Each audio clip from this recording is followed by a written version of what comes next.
Hello, everybody. Hello, YouTube. Hello, art history enthusiasts and visual culture aficionados. It's me again, Miss M, and I'm back with yet another video. Oh, good heavens. I made one last night, and I'm making one again tonight. I don't know what's going on. I guess I had time today, right? And that's interesting that I say that. We're gonna go on another little journey together into the world of art and crime. And here we are. Okay, here we are. Before I get started with anything, here we are at my homepage once again, so that you know you're in the right place. Okay, you're at the Objects of Art YouTube channel with my wonderful 77 subscribers. Hello, everybody. Hello, all 77 of you. I hope you're seeing this video, and I hope you're all having a great day, a great morning, afternoon, evening, whatever, whenever you happen to be watching this. I hope that you're ready too, subscribers and new people. Okay, so before I get started with anything, let me get into the church announcements. Subscribers, thank you for subscribing. Returning viewers, thank you for returning. New viewers, thank you for being new. And if you like what you see, if you're interested in this, please don't forget to like, comment, subscribe, and share.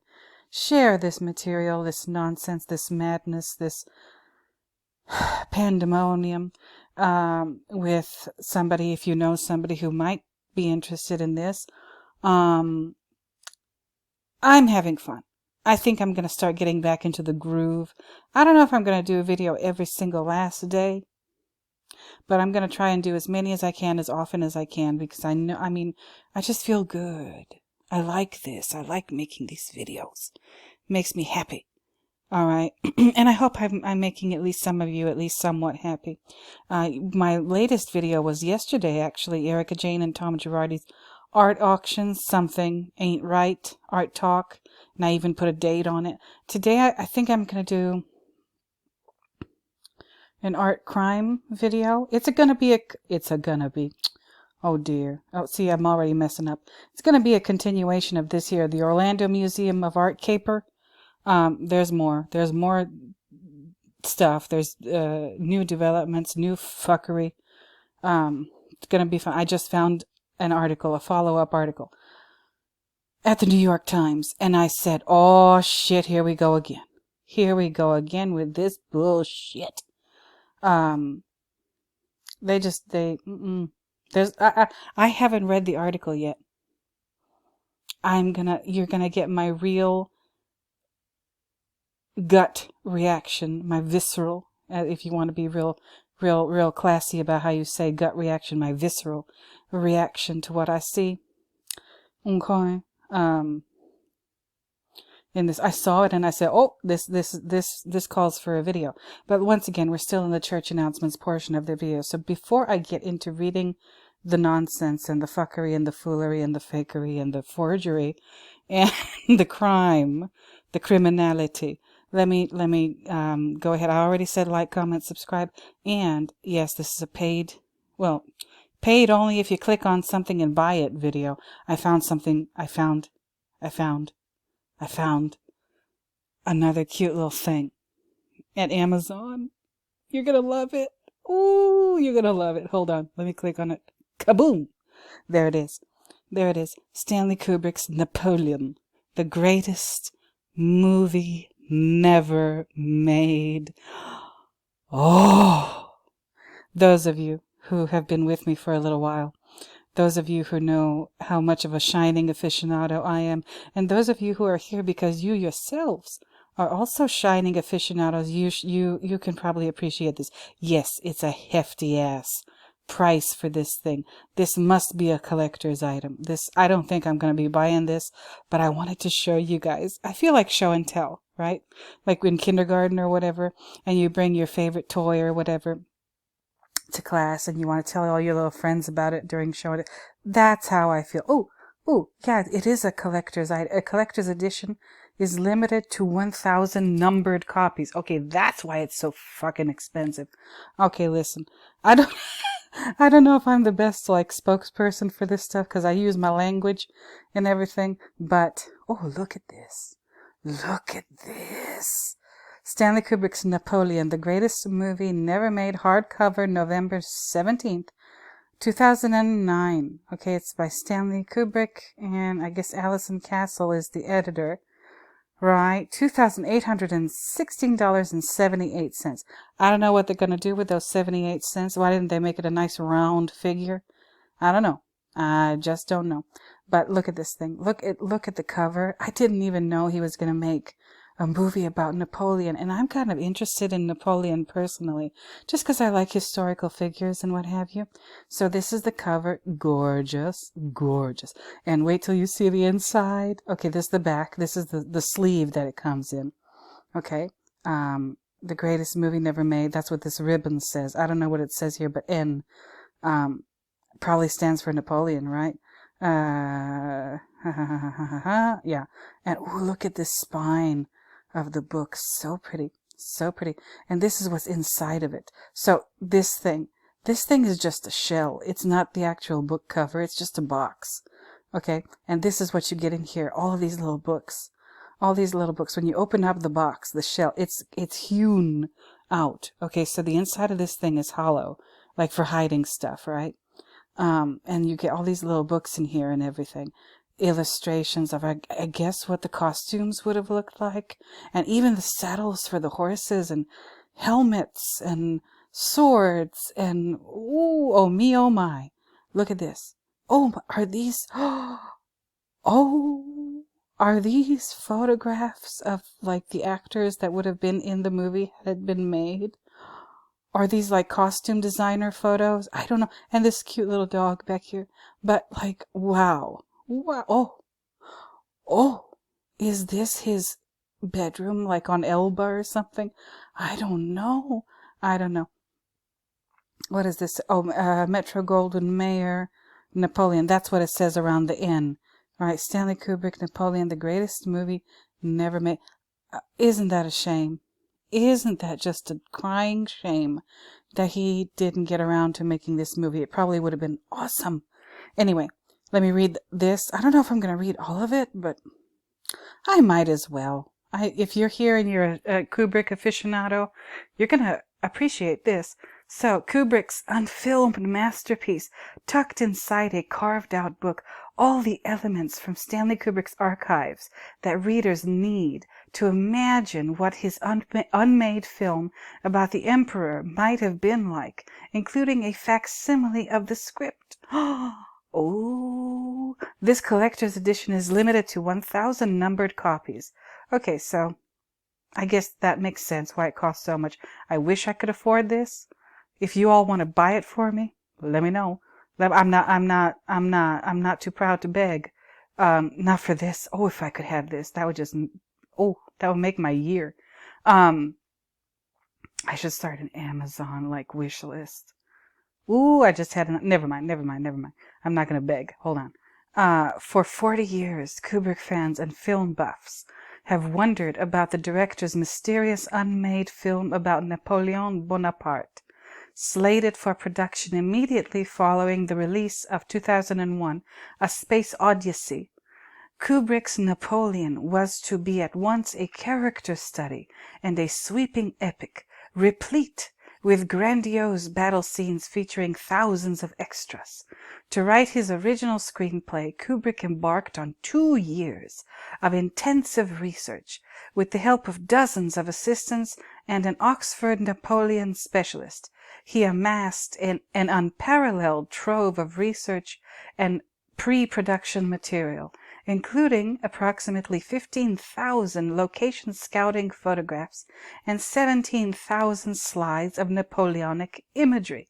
No stone was left unturned in Kubrick's nearly obsessive quest to uncover every piece of information history had to offer about Napoleon. But alas, Kubrick's movie was not destined to be. The film studios, first MGM and then United Artists, decided such an undertaking was too risky at a time when historical epics were out of fashion. Idiots. I'm sorry. Lord. That again, that's a crying shame. Taschen did this. Okay. Taschen's sumptuous limited edition tribute to this unmade masterpiece makes Kubrick's valiant work on Napoleon available to fans for the first time. Herein, readers can peruse a selection of Kubrick's correspondence, various costume studies, location scouting photographs, research materials, script drafts, and more. Each category of material in its own book. Kubrick's final draft is reproduced in facsimile, while the other texts are tidily kennelled into one volume where they dare not interfere with the visual material. All of these books are tucked inside of, or shall we say hiding in, a carved-out reproduction of a Napoleon history book. Oh, wow. The textbook features the complete original treatment, essays examining the screenplay in historical and dramatic contexts, an essay by Jean Toulard on Napoleon in cinema, and a transcript of interviews Kubrick conducted with Oxford professor Felix Markham. The culmination of years of research and preparation, this unique publication offers readers a chance to experience the creative process of one of cinema's greatest talents, as well as a fascinating exploration of the enigmatic figure that was Napoleon Bonaparte. Asterisk includes exclusive access to searchable, downloadable online research database, Kubrick's complete picture file of nearly 17,000 Napoleonic images. Oh my God. Oh my God. Oh my good God in heaven. You guys. Print length, 2,626 pages. I wonder if that's an accident. 26. Interesting. It's in English. Taschen is the publisher, November 17, 2009. Any more info? 5.5 by 5.5 by 16.5 inches. Okay, ISBN number. Okay, you guys can look it out on your own. I'm going to leave the link in the description of this video. When I saw this, I said I must show it. I must show it to you guys. I didn't want to put this on my Twitter. I didn't want to put this on my Instagram. I said, no, I'm going to save this gem for my YouTube video, because like my YouTube videos are where I put in the most work and the most dedication. Yes, I show beautiful things on Instagram, as you can see here. I found this on Amazon too. Like I told you, everybody thinks of Amazon as kind of like, oh God, look at this. Oh, no. Everybody thinks of Amazon as like kind of, I don't know. I don't want to use any adjectives that'll get me in trouble. But they don't think of it as very high end. Let's just put it that way. No, it is pretty high. You can find amazing stuff on Amazon, like this beautiful painting. Go ahead and go, like I say, check out my socials. Check out my Instagram. Check out my Twitter. Check out my Spotify if you want to hear some good music. And, I feature stuff on my Instagram, on my Twitter, from Amazon that I've been having so much fun looking for stuff that, I could maybe never afford. Like this, yeah, I don't know if I would just shell out that much money for something like this, even though I love it. But this is a little bit more affordable. It's a painting. I think it's a beautiful painting. This is right up my alley as far as the colors and the mood and, this brooding kind of mysterious, contemplative, pensive scene by an artist named Marta Fuster Barutel. El peso de la luz, the weight of light. This is pretty. I love it so much. So yeah, once again, check out my socials. Check out Twitter, Instagram. I'm going to put this in the description. You never know. Maybe I'm poor. I am poor. Yes, I don't have a lot of money. Definitely, I don't have the loose cash to spend on something like this. But maybe you do. And maybe you have a friend who's a Kubrick or Shining or Napoleon aficionado. I'm all of those. I'm all three. But, maybe it's almost September. It's time to start thinking about Christmas. And maybe you want to get somebody special in your life who's a Napoleon or a Kubrick or a Shining or a whatever aficionado. You want to get them something really nice for Christmas. Ooh, this would be it. This would be it. So you guys, once again, I'm going to put this in the description. I love sharing stuff like this with you. I get so excited. I feel like I found something really special, and I'm so excited to share it with you. Anyway, why am I here? 15 minutes. We're still in the church announcements portion. Okay, we're done with the church announcements portion. Let me get into it. Let me get into the reason why I'm here today. Because I'm pissed off. That's why. That's why. That's why I've had it. Let me adjust in my chair. Oof, I just sit here and I get cramped. You guys, I'm whispering because this is juicy. This is gossip. This is tea. This is tea. I haven't read this yet. But oh my God, they have comments on this article. I might look at those when I'm done with it. But look at this, the New York Times. This is from, where is it from? It was published August 12th, updated August 14th. Today, I'm doing this video Sunday night, August 28th. All right, I have time today. I sure do. When I saw this, I made the time.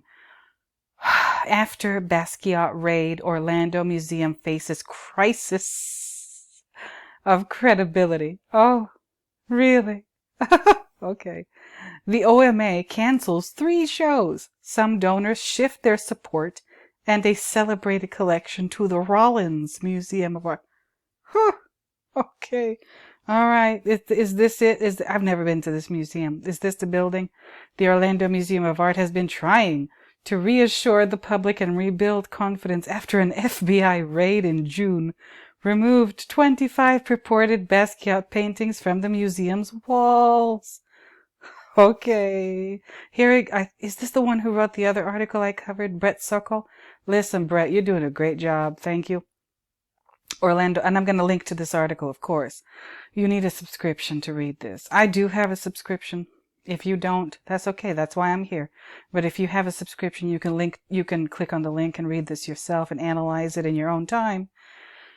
But let's get going. Here it is. Orlando, Florida. The Orlando Museum of Art no longer resembles the active crime scene it was in June, when agents from the Federal Bureau of Investigation's art crime team raided the museum and seized its marquee exhibition, 25 paintings attributed to Jean-Michel Basquiat, but whose authenticity was questioned in an FBI affidavit that detailed a 9-year-long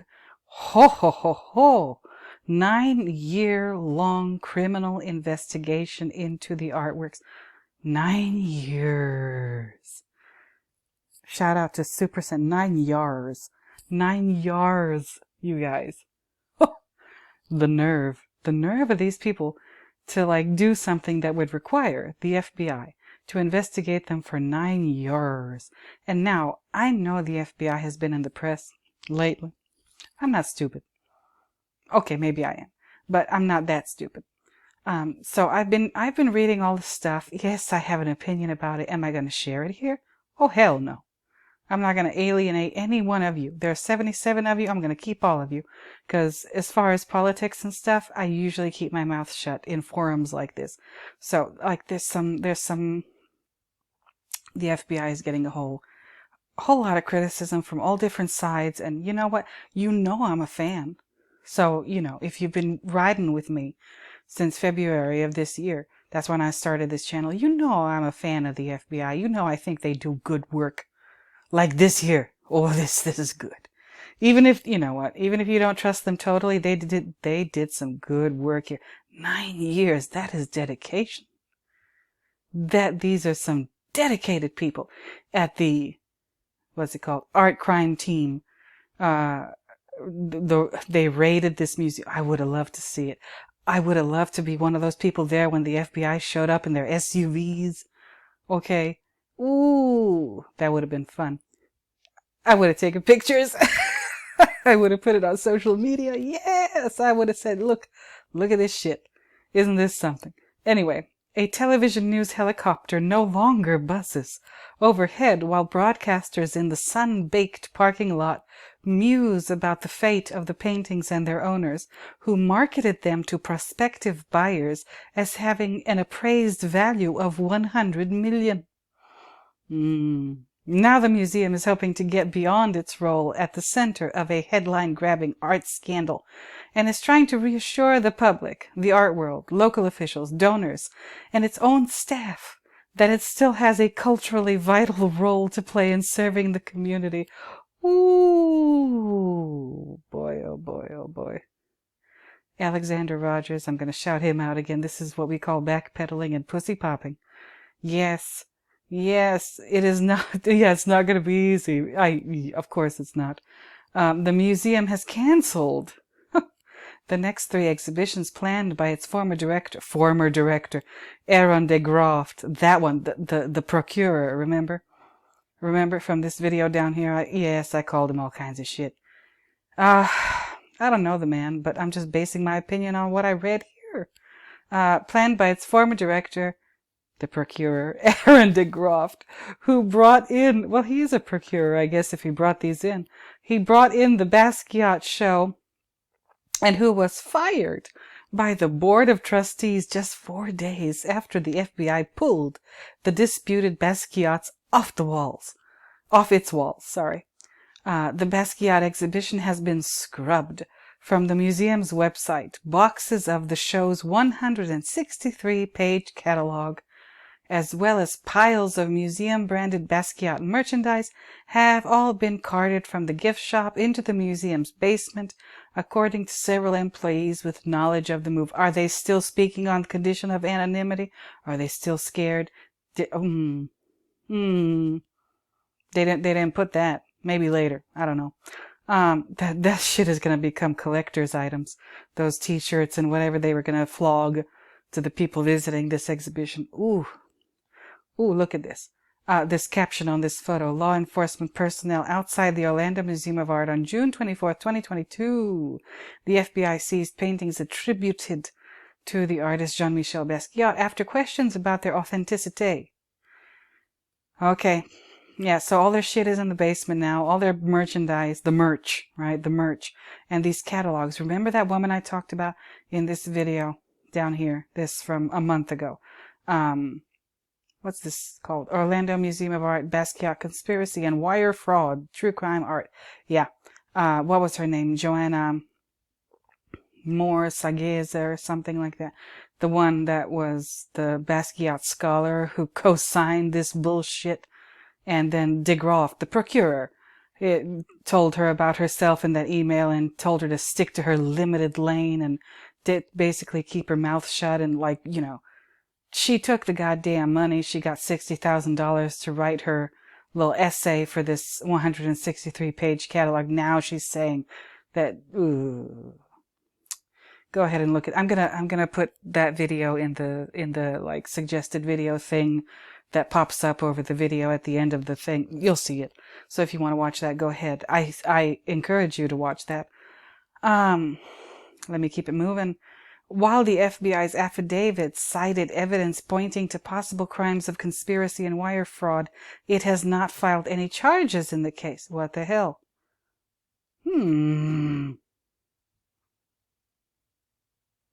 Well, that's interesting.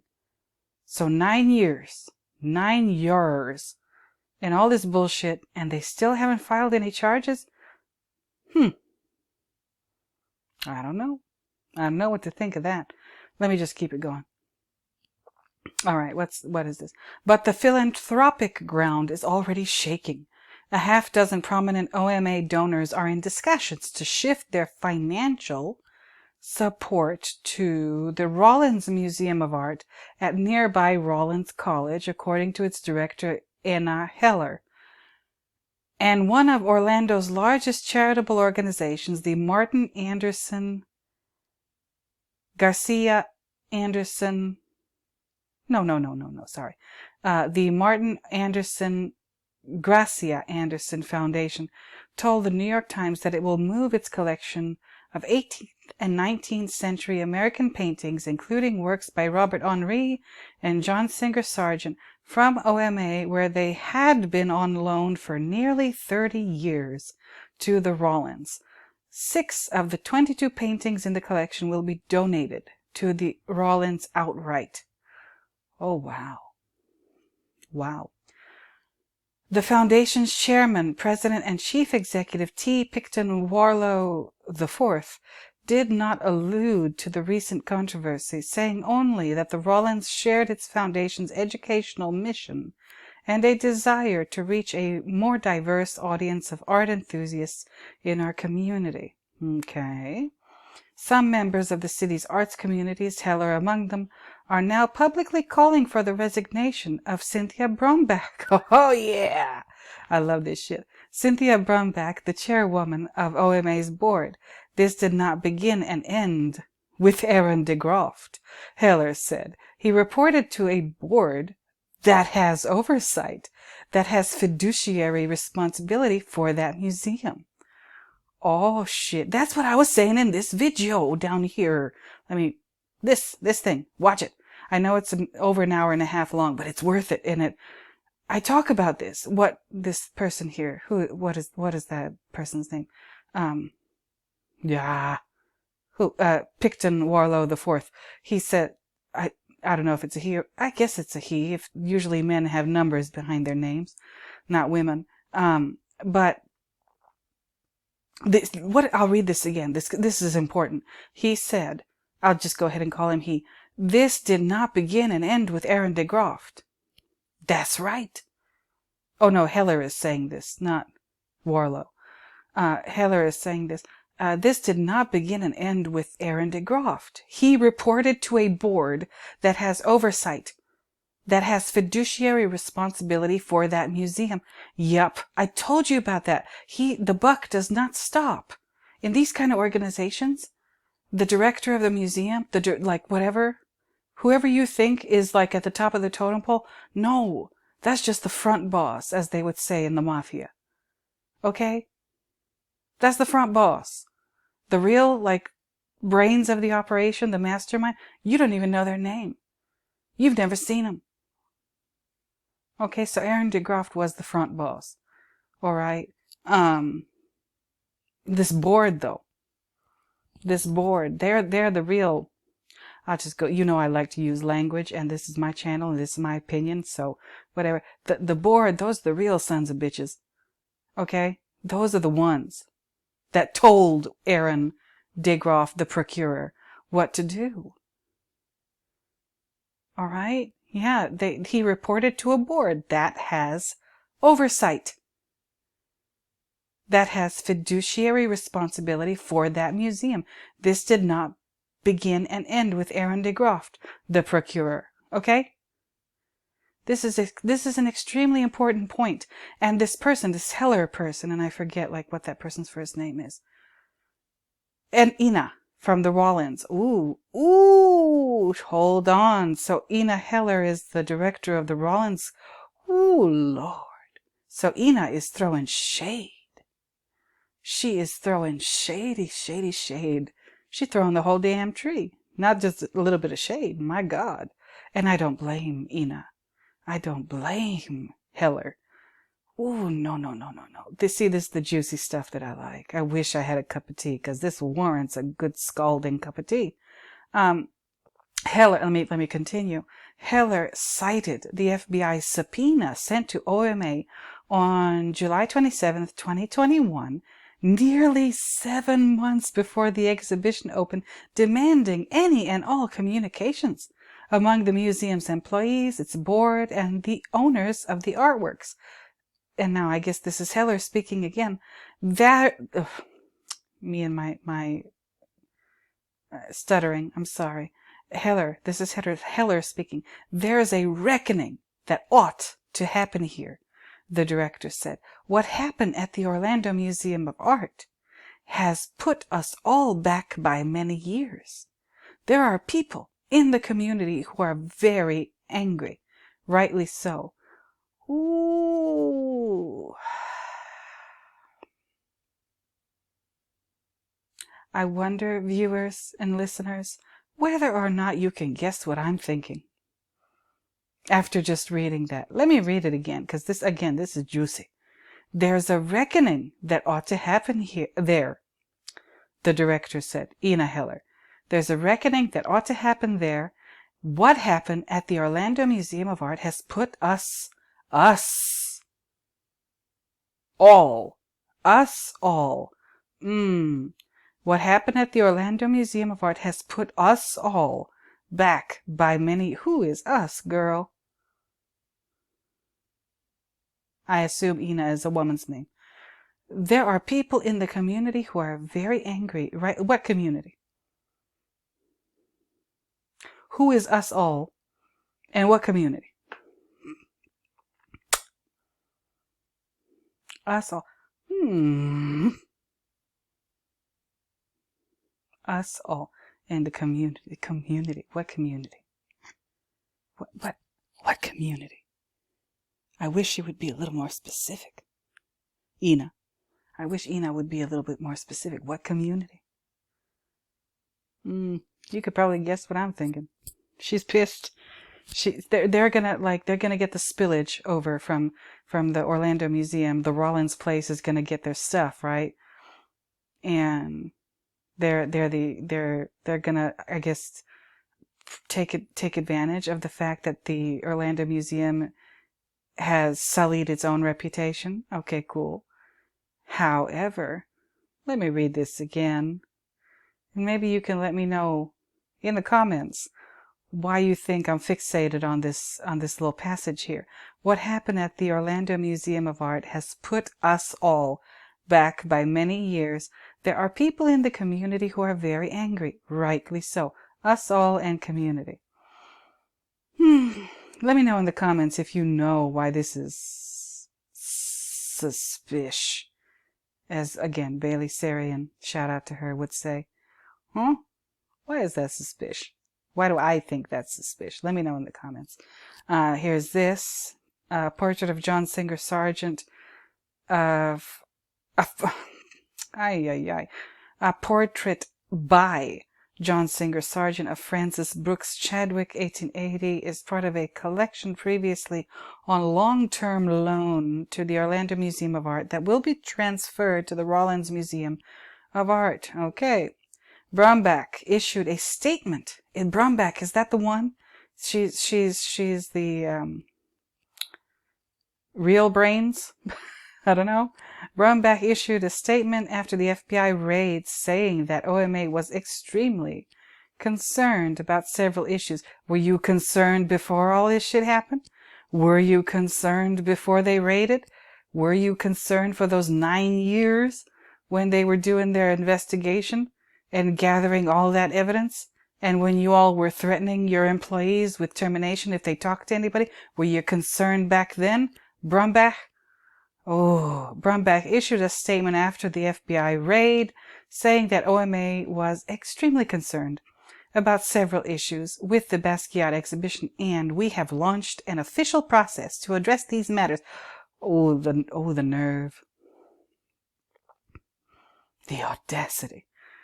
Brombach did not respond to requests for comment. Of course she didn't. Ooh, why would she? She has nothing to say. She has, and it's probably her lawyers have told her that she has nothing to say. Ay, ay, ay. Ay, ay, ay, ay, ay. And let me keep it moving. This is going to be a long ass video, I can tell. De Graft maintained that the paintings were genuine Basquiat. Of course he did. Deny until you die. De Graft maintained that the paintings were genuine Basquiat's at an interview in July at his home here. The New York Times had raised questions about the authenticity of the paintings in February. One of the paintings was done on the back of a cardboard box with the instruction to align top of FedEx shipping label here. The article noted that a graphic designer who worked for Federal Express said that the typeface on the label, one he had designed especially for the company, had not been used until several years after Basquiat's death. Okay, let me keep it moving. In the recent interview, de Graaf insisted this all happened because you got the font wrong. Huh? What? In the recent interview, de Graaf insisted this all happened because you got the font wrong, sounding more wary than angry as he continued to dispute the timeline of that Federal Express type. He just, ooh, you know what? He's a slime ball, obviously, in my opinion. But you gotta hand it to him. He is dedicated and loyal to his superiors, the people who employ him, and basically his job is to say whatever needs to be said to keep the shit running. He's more than willing to do that. He's a dedicated bitch. Okay? And you gotta hand it to him. I would be like, no, I'm not going to jail. Fuck you. Me, if I found myself in a situation like that, first of all, I wouldn't find myself in a situation like that on purpose. I would have backed out a long time ago. But like, let's say I was in his situation, I would be like, no, I'm telling everybody everything. I'm telling the FBI everything. I'm giving them everything they need, everything they're asking for. I'm not going to prison for you assholes. That would be me. But I don't know. Some people, dedicated, loyal. Just like the fucking mafia. Just like the fucking mafia. Listen, this all happened because you got the font wrong. Ooh, he practiced that. Sounding more weary than angry as he continued to dispute the timeline of that Federal Express typeface. The FBI also interviewed the graphic designer, noting in its affidavit that the typeface indicated that the painting could not have been done in 1982 as the owners of the artwork claimed. And wasn't like Gagosian involved with all of this? Lord. Aaron de Graaf in February, with Untitled Self-Portrait or Crown Face 2, which he said was an authentic Basquiat painting. He was fired in June as director of the Orlando Museum of Art after the FBI raided the museum.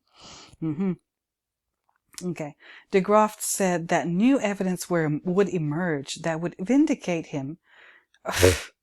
Okay. And he continued to assert that the paintings were recovered from the Los Angeles storage unit of the television screenwriter Tad Mumford, who de Graaf said had bought them directly from Basquiat in 1982.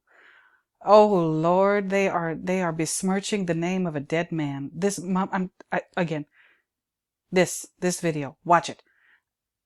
We cover in the other article, they mentioned Mumford, and I told you, I did a little bit of research about Mumford. This Mumford person is dead. The FBI don't investigate shit unless somebody tips them off. And they don't say so much in the article, but in my opinion, in the article that I cover in this video, they very strongly imply that it was Mumford who did that, who tipped off the FBI. I believe that they're implying that. That's my opinion. Could I be wrong? Of course I could. That's why, but that's why I'm saying it's my opinion. I could totally be wrong. Let me start again. De Graaf said that new evidence would emerge. Of course he said that would vindicate him. And he continued to assert that the paintings were recovered from the Los Angeles storage unit of the television screenwriter Tad Mumford, who de Graaf said had bought them directly from Basquiat in 1982. In its affidavit, the FBI said it had interviewed Mumford, who told them that at no time in the 1980s or at any other time did I meet with Jean-Michel Basquiat, and at no time did I acquire or purchase paintings by him. That's pretty clear. That's pretty clear. I mean, that is not ambiguous. That is a totally unambiguous statement by Mr. Mumford, the late Mr. Mumford. And this procureur has the nerve. De Graaf, why don't you just shut up? Why don't you? You're not making things better for yourself. That's for sure. You do have the option of shutting up. Oh, Lord. As for the 3 canceled exhibitions, de Graaf said those were all also without issues. Oh, now. So now, see what they're kind of implying here? If one of their exhibitions was fraught with very potentially, possibly criminal activity, who's to say that their other shit that they're doing isn't also dirty? And they're also, you know, not up to no good with their other exhibit. Ooh, Lord. Lord, Lord, Lord, Lord, Lord. As for the 3 canceled exhibitions, de Graaf said that those were all also without issue. But sources inside the museum who spoke on condition of anonymity, because they had been threatened with termination if they talked to the news media, said the FBI raid had convinced trustees not to take any more risks. Okay, so trustees is not the same as the board of directors. I don't think. The board of directors are Aaron de Graaf's boss. Okay? The board of directors are Aaron de Graaf's boss. The trustees, if I'm not getting this wrong, please don't quote me, but the trustees are the board's boss. If I got that right. I think I got that right. Please correct me if I'm wrong. So the FBI raid had convinced, so these trustees were like, yeah, show's over. Lock it up. We're not going to fuck around anymore. Oh, one of the canceled shows would have focused on a large painting. Look at the language they're using here. Listen carefully. One of the canceled shows would have focused on a large painting de Graaf said was by Jackson Pollock. De Graaf said, huh? Do we trust de Graaf about anything anymore? No. He's more or less a proven liar. He's more or less a proven liar. Who is going to take the word of a person who has demonstrably lied in the past? Nobody with half a brain. Nope. Nobody with a functioning brain, no matter how much of it you've got. No, you're not going to take the word of somebody who's more or less a proven liar. And look at this wording that de Graaf said. Focused on a large painting de Graaf said was by Jackson Pollock. It is co-owned by the Los Angeles trial attorney Pierce O'Donnell. Oh, Lord Jesus. Okay, co-owned by the Los Angeles trial attorney Pierce O'Donnell, one of the co-owners of the purported Basquiats. Okay, so Pierce O'Donnell, not to be trusted. Nope. So they're telling you why there's reason to believe the Pollock is yet another forgery, or yet another possible forgery. Anyway, the Pollock, which O'Donnell said he has also been trying to sell. This O'Donnell person, the guts though, which O'Donnell said he has also been trying to sell, remains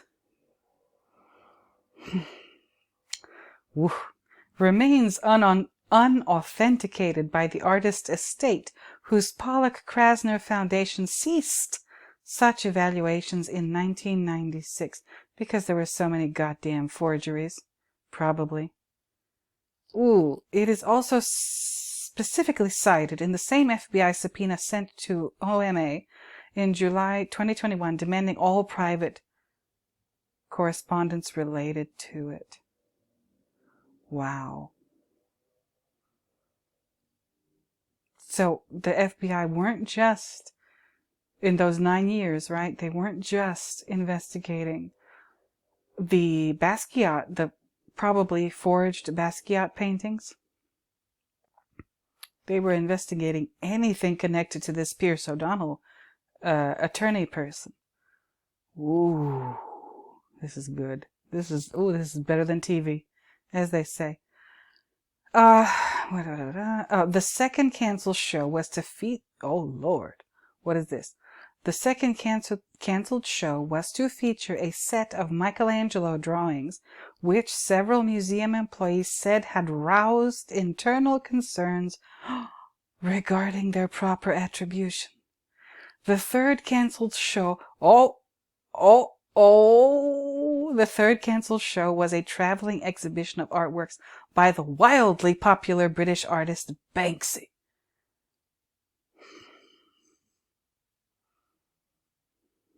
There he goes again. Y'all, you know how I love Banksy. You know how I love Banksy. You check out my videos. Check out my videos on Banksy. He calls himself that for a reason. One of my commenters, I don't know who it was, but like, I'm gonna probably do it or mention this person in a viewer mail video. He broke it down, real, just a paragraph. But this one of my commenters, I wish I could remember your name. If you're listening, like say hey in the comments again.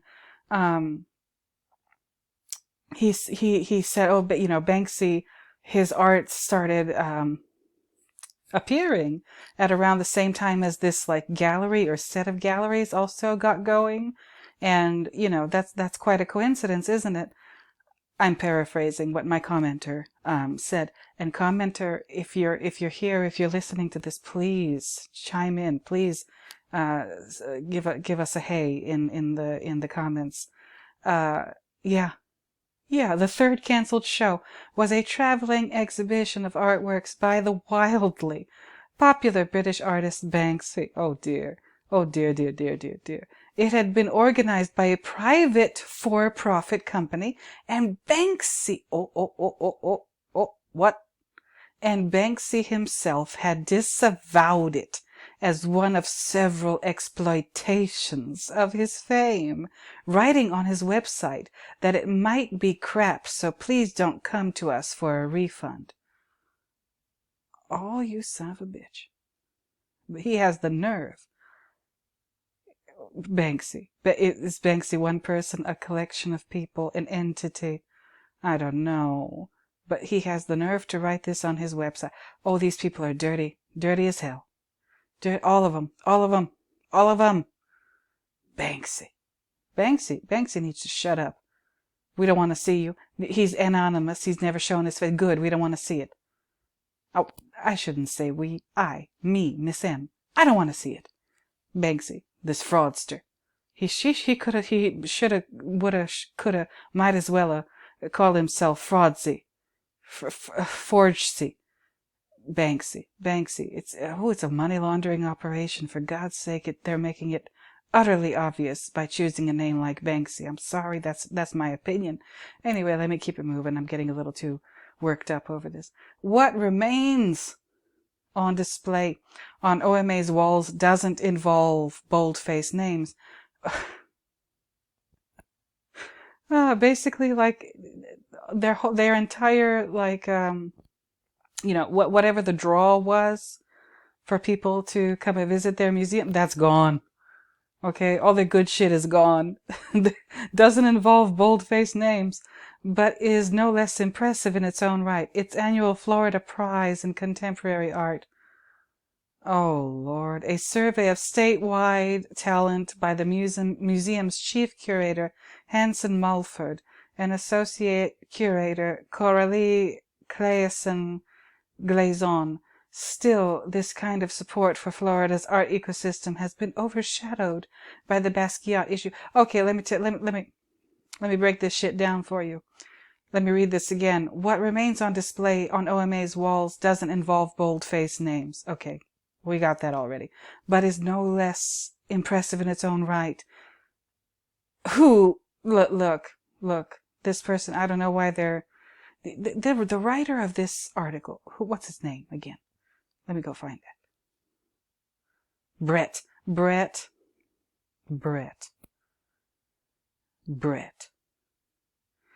you are sneaky.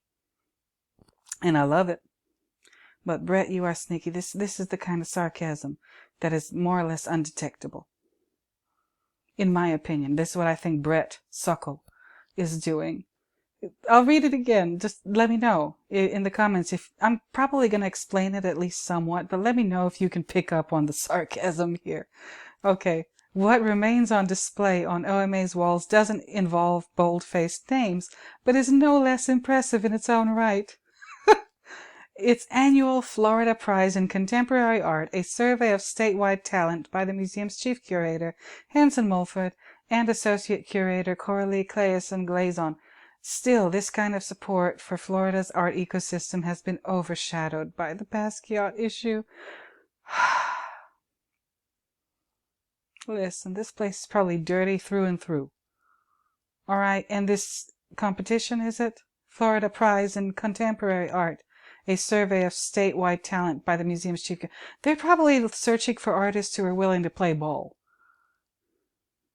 I don't think I need to explain that statement. They're probably searching for up-and-coming quote-unquote talent who are willing to play ball. When I say willing to play ball, I mean willing to be involved in precisely the type of machinations that have already gotten this place in trouble with the FBI in the first place. If you need to, red ball that backwards and listen to it again. You heard me. I said what I said. That's how this shit works. When an artist, such as a Banksy, or just about any household name, just about anybody that you read about in the art magazines or whatever, all right? I'm not saying all, but a lot of them. A lot of them. Any and all of these artists' names who are alive, I'll just limit it to the living ones. If you know their name, or you can find their name easily in a publication, or they are in museums and they're still alive. I can never understand that. But that person was willing to play ball. That person was willing to play ball. Period. That's how a star is born. If they're willing to play ball. If they're willing, talent. You know how many talented people there are? Just let's limit it to the United States, because that's where I'm from. That's what I know. There are so many talented artists out there, painters, sculptors, people who do really amazing crafts and fiber works and all kinds of stuff. And you will never know their name. They will live in obscurity. They're going to work, they're an artist, maybe even a trained artist, and they're going to work some bullshit 9-to-5 job that does not take advantage of their talents as a draftsperson or a painter or whatever. And they're maybe going to sell their work on the side, on the weekends, on the sidewalk somewhere, or in an alley, on a lawn, whatever, and they'll be very happy for the opportunity to do so. Make maybe, if they're lucky, a couple of $100s off of their art on the weekend, if they have the opportunity. If the local so-and-so gives them the opportunity to, set up their little thing on the sidewalk or in a park or a roadside stand or whatever. Those people, their paintings are never going to be in museums. Maybe after they're dead and somebody's exploiting, their family or whoever. But yeah, so this thing here, the Florida Prize in Contemporary Art, a survey of statewide talent by the museum's chief curator, Hanson Mulford. Yeah, what are the chances that they're really picking total unknowns because of their talent? Oh, the fuckery. Oh, the fuckery. Let me keep going. A sign of local impatience with OMA erupted last month when a large mural critical of the museum was wheat-pasted onto a wall facing one of its main approaches, created by one of Orlando's best-known street artists, Halsi. I hope I'm pronouncing that name right. It features his signature "Everyone" figure topped with one of Basquiat's iconic crowns. On the figure's left side is an image. Wait a minute. Well, this sounds good. On the figure's left side is an image of de Graaf. On its right side is a depiction. Oh, I want to see this. On the right side is a depiction of. I talked about her. Depiction of Joanna Moore Sagese. in a University of Maryland art professor who, in the FBI affidavit, said she was paid $60,000 by the Basquiat artworks owners in 2017 to assess the paintings. Well, Halsey, let me see what you have to say. Can you oh, Halsey. I don't know. I hope I'm pronouncing. If the off chance that Halsey is watching my video, Halsey, let me know if I've mispronounced your name. I'm sorry if I have. So de Groft, look at this, is saying, can you authenticate this Basquiat? And more Sagese is saying, sure. Oh, they look like a couple of car salespeople. Used cars. Oh wow. Oh wow. Halsey, you've just earned yourself a fan. Oh dear. Oh my goodness. Let me read this. A mural by Halsey, a street artist, and his collaborator Calvin Slaughter satirizes the Basquiat scandal in Orlando. Center Halsey's signature everyone figure. Okay. With Basquiat's iconic crown. Left, an image of de Groft. Right, a depiction of Jordana Moore. Sagese, an art professor who was paid $60,000 by the works owners to assess the paintings. Halsey. Ooh. Oh, so I'm not the only person who feels the way I do about this Jordana Moore Sagese person. Halsey, if you're listening, hey, come on.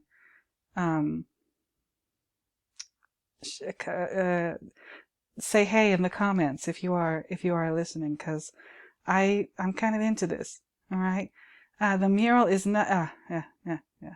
The mural is a none too subtle riff on an email quoted in the FBI affidavit that detailed Sagese's qualms about the museum's Basquiat exhibition. Yeah, I told you in this here. I'm gonna link to this in the end screen of the video. Yes, you need to watch it. She contacted the museum as the show was opening this past February to ask that her I covered this, that her name not be associated with it, at which point de Groft replied to her threatening to disclose the payment and share details about it with her employer. See, this woman is dirty. I'm sorry. I don't care if she's a Basquiat scholar. I don't care how much respect is artificially put on her name just because she's an art history professor and just because she has a prestigious position. She probably did some bullshit to get to that position too. Unfortunately, that's how these games are played. All right. She is also, what did I say a minute ago? Looks like Sagese is also willing, more than willing, to play ball. Okay. Anyway, she didn't want her employer to know. That is suspicious. And suspicious. I don't remember. Oh, yeah. Okay, so de Groft replied to her, threatening to disclose the payment and share details about it with her employer. Why was she keeping this a secret from her boss? Why was she keeping this a secret from the University of Maryland, where she works? So de Groft writes, quote, you wanted us to put, no, see, I'm having trouble. Again, me and my damn stuttering. I'm sorry. Quote, you want us to put out there, you got 60 grand to write this? Question mark, end quote. De Groft wrote, according to the affidavit. Okay then, shut up. You took the money, stop being holier than thou. Halsey said he spoke for many in the art community who were offended by what the exchange represented. The museum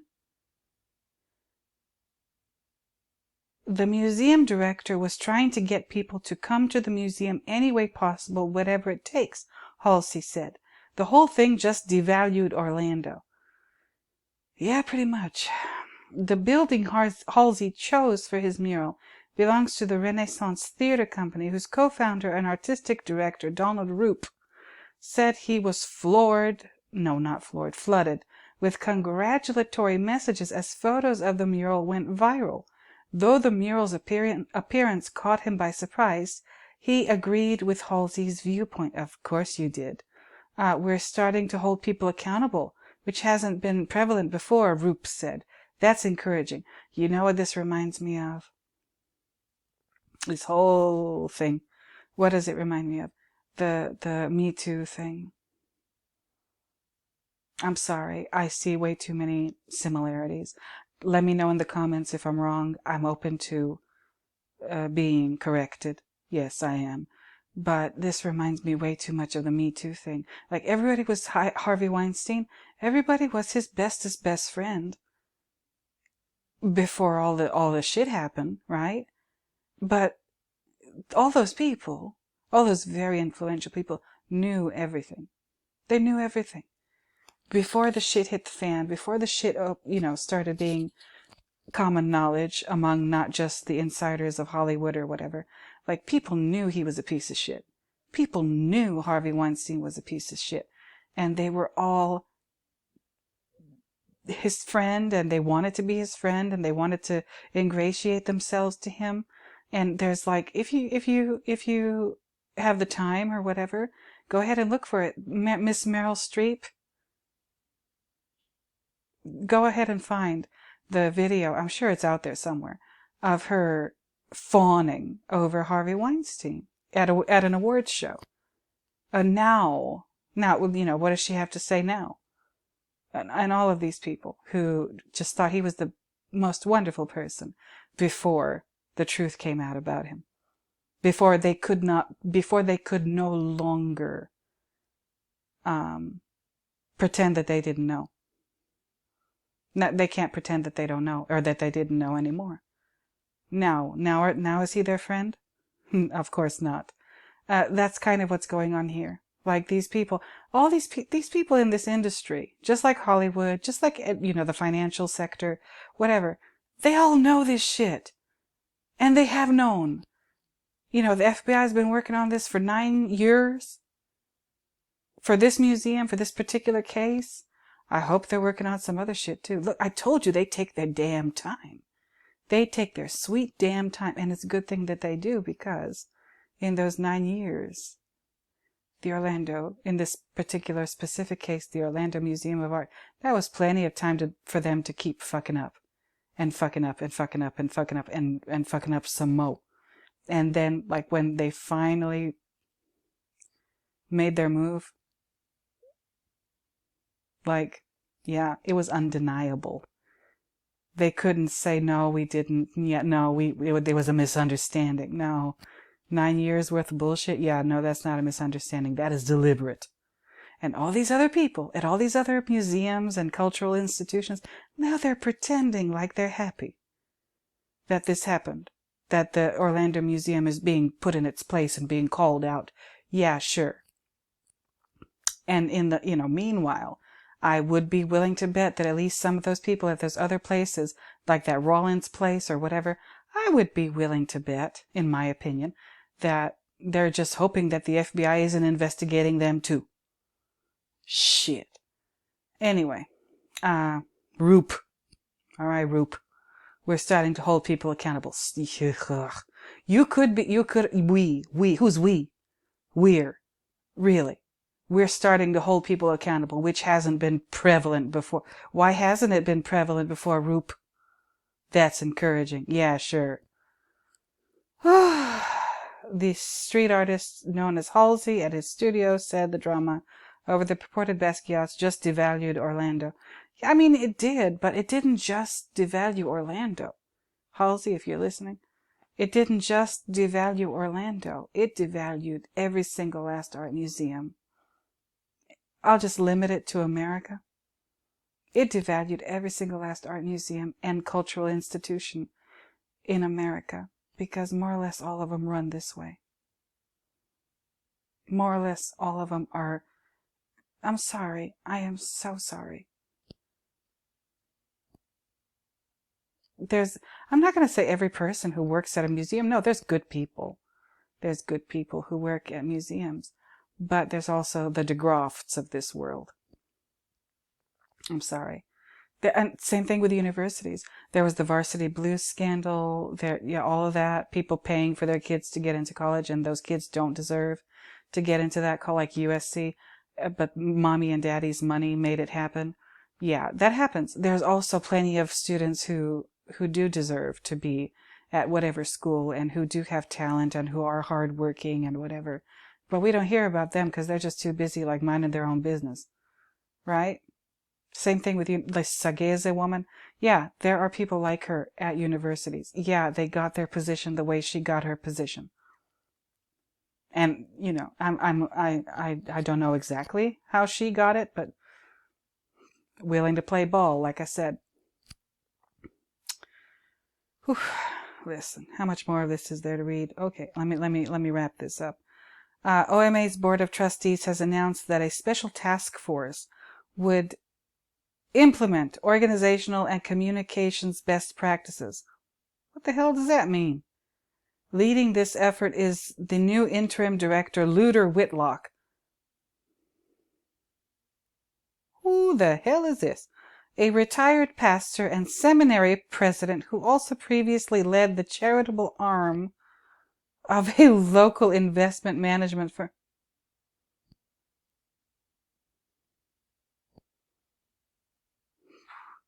Why does this not make me feel better? Oh, Lord. This is not the first time the museum has been convulsed by a crisis. Convulsed, that's quite a word. By a crisis in recent years. In 2020, the Orlando Sentinel reported that OMA's previous director, Glenn Gentile, I hope I'm pronouncing that right, had been accused of widespread workplace harassment and creating what one museum manager called a toxic culture. Oh, really? After 9 trustees resigned in protest over Gentile's behavior, nearly a third of the board, the remaining trustees held a special meeting. Afterwards, Gentile resigned with a $200,000 severance payment, according to public tax filings. Whitlock was brought in as interim director then, too, to help reform the museum's workplace culture until De Groft was hired as director in February 2020. They just hire from the same pool of gangsters. This Gentile was obviously no good. Okay, cool. They got rid of him because he was harassing and toxic culture and okay, whatever. And then, you think they'd hire somebody who wouldn't be like all up in the shit like this guy was. No, they hired De Groft. They just hired yet another consigliere. Again, I'm using mafia terminology. Like, can't they hire somebody who's not grimy? Can't they find a decent person who's not willing to commit crimes and shit? What's wrong with these people? Ooh, son of a bitch. Ooh, this is making me blood pressure's all the way up. Sky high. Several employees pointed out that history seemed to be repeating itself. They noted that when really, oh yeah, okay, that's very insightful. Several employees pointed out that history seemed to be repeating itself. They noted that when staffers met with Brumback, the chairwoman of the board, to express concerns about the Basquiat show before its opening, she ignored them, deferring to De Groff's judgment and publicity backing him even as further questions were raised about the art. This Brumback ain't no good, ain't no good, ain't no good. All right. In a brief cell phone interview, Whitlock said OMA was taking some pretty definite steps, adding, "We want to put the past behind us." You already had a chance to do that. You already got in trouble. Look, I didn't even know about this with this Gentile person. Okay, listen, Whitlock, you've proven that you ain't no good. You went from Gentile, the toxic one, the harasser, to De Groff, the procurer. Listen, who are you going to pick next? Why don't you just go to the prison, to the white collar section, to find your next director of this museum? You might as well, because this is what you've already been doing. Ooh, whatever. He would not. We want to put the past behind us, which he would not elaborate. Of course not. What he really means is we hope that people forget about this and we can get back to what we were doing before. No, bitch. No. Sorry. Whitlock has met with various local officials in an effort to ensure that public funding continues flowing into OMA's nearly $3 million annual budget. Who gets that money? He's met with various local officials in an effort to ensure that public funding continues flowing into OMA's nearly $3 million annual budget.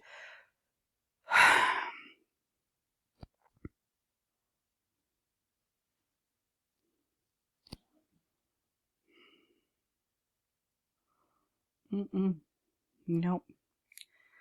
Ay, ay, ay. So they're still begging for money. They're expecting people to ignore all of this. Okay, cool. Terry Olson, director of Orange County's Arts and Cultural Affairs Office, said he and Orange County's mayor, Jerry Demings, had met with the interim director to discuss a pending $155,000 grant request for 2023. He wanted to make sure we knew they were working to move ahead in the right way, said Olson, who suggested the museum try to ensure that checks and balances are in place so that you don't have rogue things happen, that your organization as a whole is not behind. This was a rogue thing? Okay. All right. Cool. At the Rollins Museum of Art, plans are underway to break ground next year on a 25,030,000 square foot building, one that would showcase art from old masters to cutting-edge contemporary work, including annual spotlights for Florida's own emerging talent. I already told you about that emerging talent. Yes, that's my opinion, and I'm sticking to it. Several prominent donors who have given annual 5- and 6-figure contributions to the OMA yeah, have been in conversations with the Rollins about shifting their financial support there over concerns about the leadership of OMA. They're not concerned about the leadership. No, they're concerned that the FBI is going to uncover that they're laundering money. Lord, I hope the FBI is on their asses, though. According to the donors who were granted anonymity to describe the private conversations. Really, I hope. I hope the FBI is reading all of this. Heller, the director of the Rollins, said that while she was proud to see local support coalescing for her museum, she took no pleasure in the events at OMA that were alienating its donors. Really? Okay, cool, Heller. It's not just about the Orlando Museum of Art, she said. It's about our entire community. Yeah, you're right. Your entire community of crooks. Oh, museums operate on public trust. Yeah, that's right. They do. They shouldn't, but they do. And now that trust has been hurt. This is the first time in my 30-year career that several people have come into the museum, and the first thing that they asked me was, how do you know that art is real? You know what? That makes me happy that people are asking that question. That means they're learning. That means that this is an educational experience for everybody. Yeah, their entire community. Yeah, so they can't lie anymore. I mean, they can, but it's going to be not as easy for them to lie as it has been during her 30-year career. The first time in her 30-year career. Yeah, this is awesome. This is awesome. It's hurt their community. It's about their entire community of charlatans, of crooks, of no-goodniks. Okay, these are all no-goodniks. These are all no-goodniks. I'm sorry. Maybe I'm wrong. I'm not talking about the employees, the people like who do like the real actual work at the museum. No, I'm talking about these higher ups and these boards and these directors and these people, these sons of bitches, these crooked assholes. Them. They are the ones wasting all of this money. They are the ones who are basically facilitating crimes being committed in the name of showing art. In the name, what do they say here? Yeah,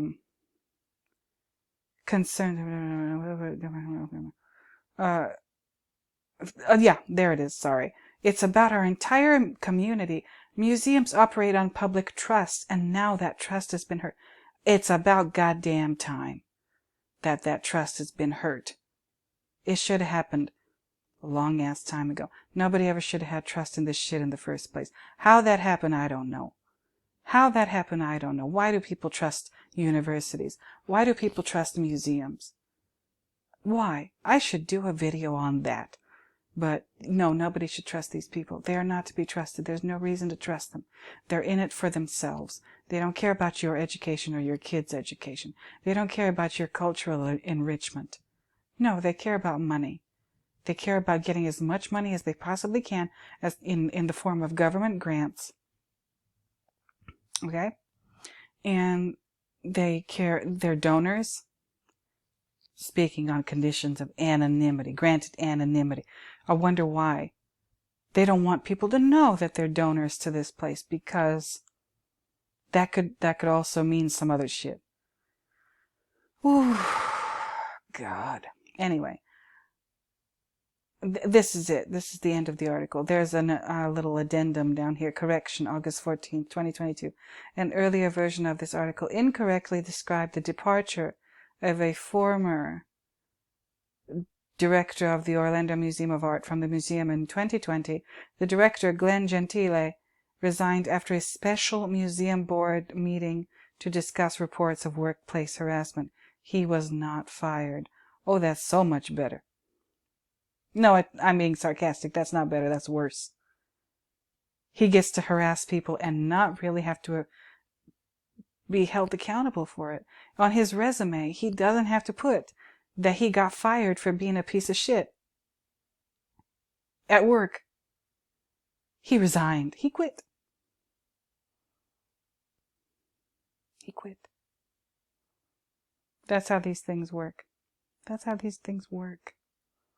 And it's disgusting. It's so disgusting. I mean, I'm not a fan of George W. Bush. I'm not. I'll just be honest about that. Never was a fan. But the only thing that he ever said that I agree with, you know, what do they say? Even a broken clock is right twice a day. So the only thing he ever said that I really could ever agree with was that the arts should fund themselves. He was right. He wasn't right for the reason, you know, that he was saying it. No, I think that he didn't understand what he was saying. I don't think he's as dumb as people said he was, but whatever. The arts should fund themselves, because when they don't, shit like this happens. The arts should be treated just like any other business. If people are not buying your product organically, you know, if they're not drawn to your product as a result of your hard work, whether it's promoting your product or creating your product, then maybe your product shouldn't exist. If your museum has to rely on donations, handouts, your gallery, whatever, or whatever, you know, artistic endeavor, if it has to rely on the kindness of strangers, so to speak, then it probably shouldn't exist. Listen, I have talked. I'm coming up on an hour and 20 minutes pretty soon. I have talked and talked and talked and talked and talked. Listen. I had fun ranting on this. I think this is going to be my thumbnail. Halsi. Gonna put this right on my thing. Hopefully he doesn't have a problem with it if he sees it at all. Listen, everybody. Thank you. I'm going to go ahead and say thank you again to my, 77 subscribers. Thank you to all of my returning viewers. Thank you to all of my new viewers. Thank you, the returning ones. Thank you for returning new ones. Thank you for being new. Don't forget to like, comment, subscribe. I appreciate each and every one of you. I appreciate each and every view. I appreciate each and every comment, like, whatever. I'm so happy to be making these videos, and I'm hoping that I keep up this like streak. I did one last night, did one tonight. Hopefully I'll do another one tomorrow. We'll see. I don't know what I'm going to talk about. We shall see. But until next time, you guys, let me know. Get up in the comments and let me know what you think about me covering this article and covering this case. I would love to hear your thoughts, your opinions. If you don't agree with me, let me know. I'm not right all the time. I don't mind being corrected, you guys. I really don't. But until next time, until I find yet another reason to talk at you, I thank you again, and I'm going to go ahead and bid you bye-bye. So, bye-bye, everybody.